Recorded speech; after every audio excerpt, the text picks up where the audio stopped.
Hi, I'm Greg Schaefer, and welcome to the Virtual CISO Moment. Pius Emmanuel Papka joins us today. Pius, thank you so much for joining us. Thank you very much, Greg. It's a pleasure to be here. And it's a pleasure to have you, sir. You were the first one from Nigeria that I've talked to. So thank you for, I know it's a little bit later there from where we're recording, but thank you so much for joining us today. Thank you very much. So I'd like to start out by learning a little bit more about you and your story and your path. How did you get started in cybersecurity? Why? And where are you at today? Um, Thank you very much for bringing me to the platform, first of all. I started by studying computer science as my major. So then I had a team of friends where we are all web developers. So from then we had to work by the school to create email, Mhm. online library.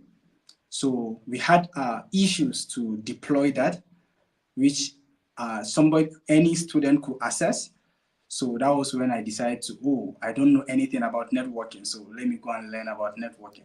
So I went and signed for CCNA in American University of Nigeria. That was where I signed up for the CCNA. So after that, I got employed by that same organization because I was sort of one of their best students. So I was working Congratulations. while still in school. Yeah, I was working while still in school. My first position there was an instructor before I later got network security engineer in that same organization. So after graduating, um, I'm still working there. So I had to resign. Nigeria, there is 1 year compulsory time to serve your country as a graduate. So that was how I came forward to apply to this position as a network engineer.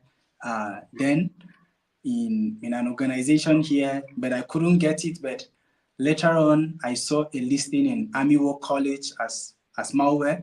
So I had some challenges while while I was going through my journey as a network engineer. That was when I got interest in malware engineering and then security stuff. So I then proceed my learning and then I got that position and then currently I'm there as a network engineer.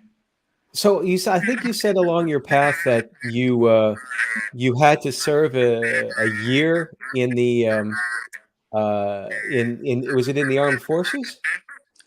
Yeah, it's sort of more on paramilitary. It's not armed forces per se. Uh-huh. It's like a paramilitary training, a drill.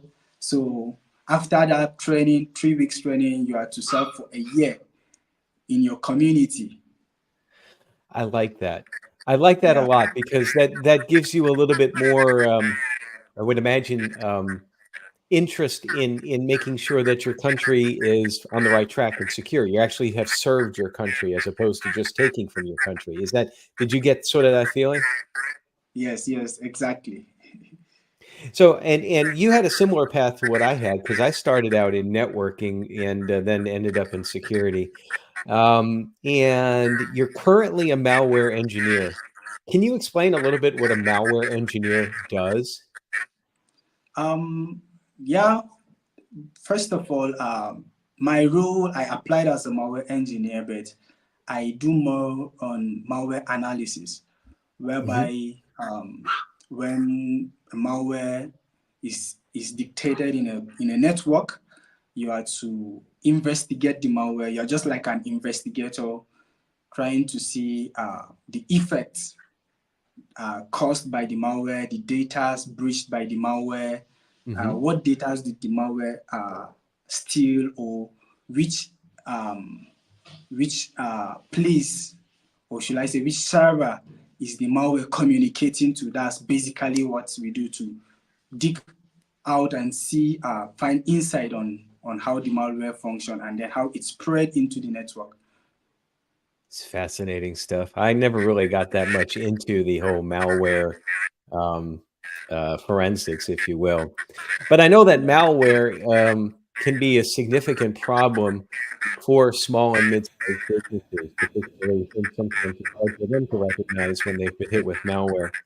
And that's one threat, but that may not be what you might think is like one of the top threats. And certainly, hearing your perspective from Nigeria, would like to hear your perspective on what's one or a few of the most significant threats to small and mid-sized businesses' information security today.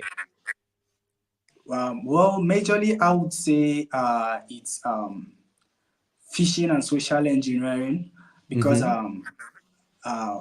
for several years, phishing have been one of the most widespread and most effective cyber attacks uh, that small size, medium sized businesses are facing.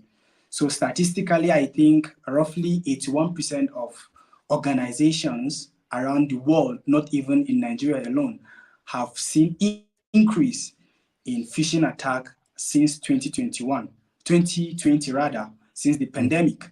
And it is estimated that 82% of all data breaches can be traced back to originally phishing attack. And secondly is ransomware and malware, which is my own field of interest. Uh, there is a report that 71%, I think, give or take 71% of small businesses faces that attack, that's ransomware. But despite that, when proper investigation, forensic is being carried out, you will find out that 7 out of 10 ransomware attacks or malware, if you make an investigation on how it get into the system at the first place, you realize that it's get into the system through phishing attack. Mm-hmm. Yeah. So majorly, these two are the major attacks that small and medium-sized businesses are facing currently. So you mentioned that phishing had increased so much since the pandemic. I'm curious, just from your point of view and just your thought, why has well, I mean, let me step back. Phishing's been Okay. an issue for a long time, and it's always going. It always seems like that it's going to be a problem, but yet it keeps on increasing, and particularly as you said, since the pandemic. Why do you think it continues to increase? Well, from my own point of view and from experience, I would say, in every organization is also a system. So human are the weakest system in every organization.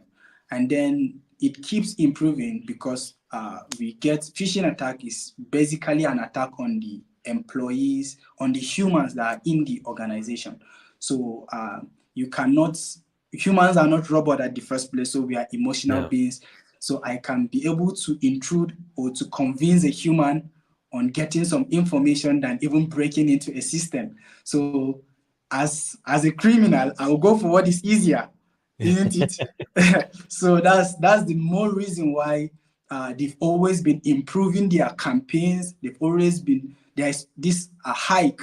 Any script kiddie would come into the field now, and then first of all, what he would face is what he would start is by learning how to render a phishing attack, which I think that's the most simplest they can go with. Well, I have to ask this question. Um, One of the more famous phishing attacks that's been around here in the United States forever involves the story of a Nigerian prince that has inherited a large amount of money, and therefore they just want the person to help them somehow retrieve the money. And in doing so, that person will get rich in some way, shape, or form. And it's almost become like a legend of that phishing methodology. It's probably been for like 20 years that's been around. So I have to ask, in Nigeria, do you have an issue with phishing emails from American princes looking for money? What would an American prince do with with Nigerian naira? So the economy is up and down. The economy here is thriving per se. So even Nigerian princes do send emails to fellow Nigerians. Like you will see them taking advantage of old people that Yeah. are helpless. So these are the issues, but you barely see somebody outside. For you to see somebody outside attacking Nigeria is maybe a big organization, whereby we had a case of a ransomware attack, not even a ransomware attack on a betting site, which is Bet Nigeria, a popular betting site in Nigeria. Mm-hmm. But that one is from, I think, Russian group hackers. I think, and it's still traced back to weak policy, weak security policy, whereby the employees are not very cautious of their environment and what's the link they click on their emails. So there is no such Nigerian prince then that's actually going to help get us rich, right? That's the scoop. That's the scoop I'm going for. There is not really a Nigerian prince. Well, Nigerians are very clever at some point. They might not be a victim of that, because everybody is really cautious when it comes to Nigeria and their personal wealth. So I think everybody is self-educated in that aspect, because it's rampant, and then the government are trying their best, like the EFCC, to apprehend people like that. So, and they are throwing mass campaign to tackle those issues, and then educating people to avoid people like that are scamming them, because there are organizations like the ICPC, the EFCC, and then the NCC. These are strong government organizations in Nigeria that are actually fighting these guys and then educating fellow Nigerians to avoid things from them, their emails, their calls, their text messages, and so on. It's fascinating. So let me pivot now. The other item that you mentioned that was a risk was ransomware, and I would say that that's probably ubiquitous across the entire world. What would you advise a small business that gets hit with ransomware, how they should A, recover, and B, how they could avoid that in the future? First of all, what I have to say is there is this project I worked on with an organization that were also victims, but what they missed out is they do not even have a data backup and recovery tool. Totally, they do not have data backup and recovery tool, which is very bad for small and medium-sized businesses. And then additionally, aside having backup, additionally, organizations or small businesses are to have multi-factor authentications, and then cloud-based DNS filtering solutions, endpoint protection, and VPNs. Yeah, this is what I have to say. But saying all this, there is no bulletproof to all this. But there are preventive measures. You can make the work harder for any threat actor. Yeah. I think one of the things that I really am glad to see from a vendor is that Microsoft, if I understand this correctly, they're finally mandating, it has to be mandatory that multi-factor authentication is in place on their accounts, I guess in Microsoft 365, starting October 15th. I think you can extend that if need be to March 15th if you have some processes you got to put in place. But what I don't understand is why that this hasn't become more of a mandatory issue a long time ago. There's still issues where there's some vendors out there that won't even require multi-factor authentication. So I don't understand why that is the case. Because I mean, from your perspective, have you implemented MFA before? I think when it comes to multi-factor authentication, it's easier for you to even recover the system when you discover an IOC or incidents of compromise. The moment you see an alert comes up that, okay, so wants to A, A and B wants to take over this or change this password. Are you the person to confirm this? So it prompts somebody to take prompt action. And I think that's by the way. And then when we come to that same issue, there is this situation that these attackers, these threat actors uses. They seems to have a very good reconnaissance about you, even though some of them are, I think statistics says that there are over, I think about 1 billion malwares flying on the net. So it affects anybody that is reluctant with its security and patches. But when you are actually a target, threat actor would take a very good reconnaissance, knowing when you are even in pressure. That's the right time to strike. You won't even know when they will ask you, okay, there is this password that was sent to your email, so you should click confirm this and that. You understand ABC. So you are on pressure, you won't even think twice, you find yourself doing that. So I think that multi-factor authentication should also, like every union, like the EU, the African Union should also implement it to be compulsory. I think I'm fully in support of that. Yeah, it seems like almost such a simple way to mitigate the risk. It's not a perfect solution because, as you said, people can get multi-factor authentication fatigue, for example, where they keep on getting the hit, and they finally say, "Well, let me just say yes, I'll accept this and let it go away." But all of Yeah. this, you mentioned the word pressure, and not only is there pressure, the bad threat actors use pressure to try to get you to do something that you don't want to do, but we as cyber and information security professionals, we're under a lot of pressure all the time to try to make sure that systems are as secure as possible while still being able to do what you need to do for business or for your life or what have you. And even more so in today's environment, I don't know what the cyber job market is like in Nigeria, but in the United States, it's very depressed right now. It's probably the worst market that I've seen in 35 years.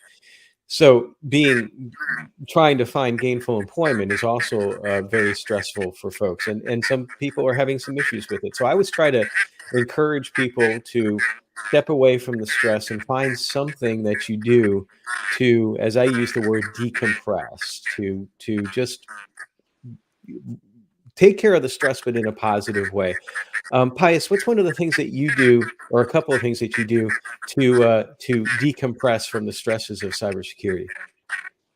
Well, that's nice one. You said every person in the cybersecurity phase domain faces the depression and some other things because of the workload. So personally, I'm a gamer. I love games, computer games. So in my free time, I do play games, video games, and then I love spending time with nature, going to see nature, river, mountains, and then I love spending time with my family and friends as well. These are things I The do to There's a word for that. I think that the Japanese have a word for immersing yourself like in a forest, and it's supposed to cleanse your mind somewhere along that way. I know for me personally, I love hiking, um, and you just seemed like, particularly if there's no people around, I get the sense that I'm like almost like one with nature. It's very, very um, calming, I guess I would say. But now gaming, yeah. on the other hand, gaming's got to be really stressful. You're there like this. Um, I don't know much about gaming right now. I come from an era where the most popular games were Space Invaders and Asteroids. So it's like that's only been it's been a few decades ago. What's your favorite game right now? Well, I mostly play Call of Duty. I've heard of Currently I that. work with the military, so I love military environment. So uh, that's the game I mostly play. And then soccer, I love football games. These are the two major games that I play. So yeah, and I, for the life of me, I can't understand why we call it soccer. I mean, and we have a game called football, which involves throwing the ball more than anything, or carrying the Yeah, ball, like rugby almost. And then we have a game called soccer, which involves pretty much kicking the ball and hitting the ball with your head. And I never understood that. So I've actually gotten to the point where I try to refer to soccer as football here. But we have, I'm in Nashville, Tennessee, and we have a professional soccer team in the league here in the States called Nashville Soccer Club. They don't call it the Nashville Football Club, unfortunately. I think that would be confusing because we have a football team, an American style football team as well, too. So, and I don't know why I'm on this tangent, but I'll continue with it just for a second. Soccer, football has been like one of the harder things for me to understand because I grew up with American football. And so we have 4 quarters, 60 minutes. The clock runs, the clock stops. The clock runs, the clock stops. The clock runs, the clock stops. When the clock stops and it's 0, you're done unless you're tied. And then you go to overtime. Yet in real football, the clock starts at 60. It runs no matter what. It runs for 30 minutes. Then you get a halftime break. And then it runs for another 30 minutes. And then they have this thing like at the end of each of those halves called extra time. I'm like, where did that come from? It's how do they calculate that? I mean, is there a formula for it? So here I am watching like an American soccer game or football game there that I can't figure out. How did they come up with 4 minutes and 32 seconds of extra time? And they never tell you how much extra time it is. They just play until it stops, it seems like. Anyway. Yeah, I'm just kind of unloading because it kind of stresses me out sometimes. Yeah, I can help a bit in this. Usually, the extra time comes from the delays of maybe ball went out. There is that makes sense. Yeah. Yeah, so that's what comes up with the extra time because of the delays of the 90-minute. Maybe there might be, let's say, 5-minute delays. Ball went out. Referee is talking to this person, settling this case. So, or maybe there is an injury. They have to take the player out of the pitch. These are some conditions that warrant extra time. And then and I got the time wrong too. I just got to say, because I said 30 minutes. You're right. It's 45 minutes. Yeah, it's 45 minutes. Yeah. Right. And then maybe when there is a draw, you go for an injury time for maybe the add time till they have winner, or maybe you go for penalty shoots. So these are things that make football very fun because it's one of the games that is not predictable at some point. Yeah. But do you know how much extra time is left, or no? You just kind of guess. Well, I think currently I'm not should I say an official, but maybe there are offices or officials that are calculating the time spent. So I think, but do the players know, or does the spectators know? No, I don't think. I think it's just from the officials, the football officials, which is the referee, the linesman.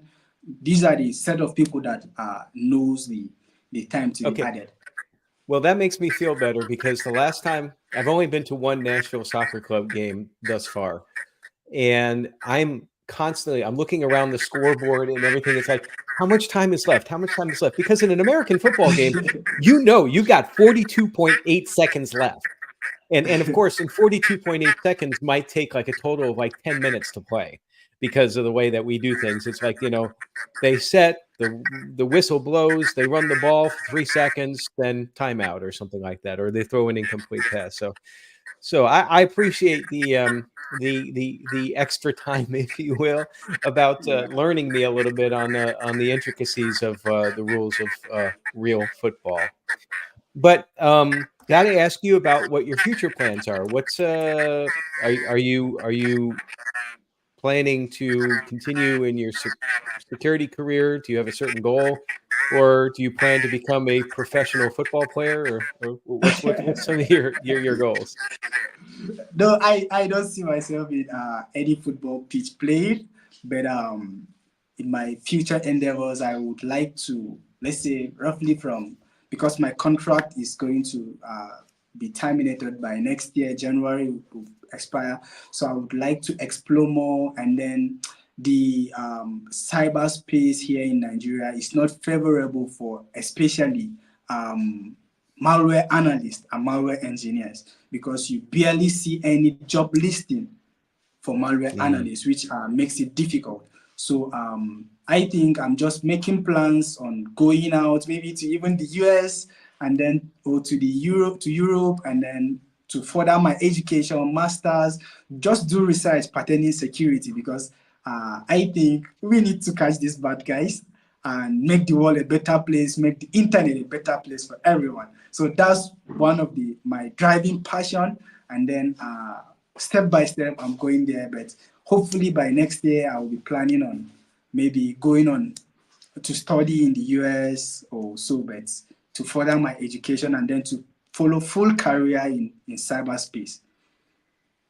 Well, if you find yourself in the Nashville, Tennessee area when you come to the States, look me up.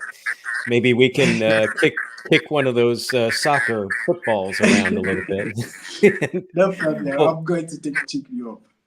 well, Pius, it has been an absolute pleasure. I appreciate you being my 158th guest now on the Virtual CISO Moment. I totally enjoyed this. Thank you very much. It's my pleasure. And everybody, stay secure.